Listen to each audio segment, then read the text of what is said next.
என்ன நடக்குதுங்க? நீ யாரு? நான் தான் உங்க டீம் லீடர், அதனால அமைதியா இருங்க.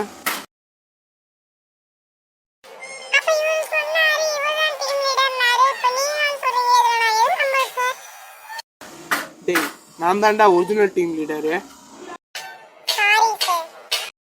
என்ன தாண்டா சொல்லி வச்சிருக்க? இப்ப நான் சொல்ற ரூல்ஸ். ஃபர்ஸ்ட் ரூல், அவனை நம்ப கூடாது.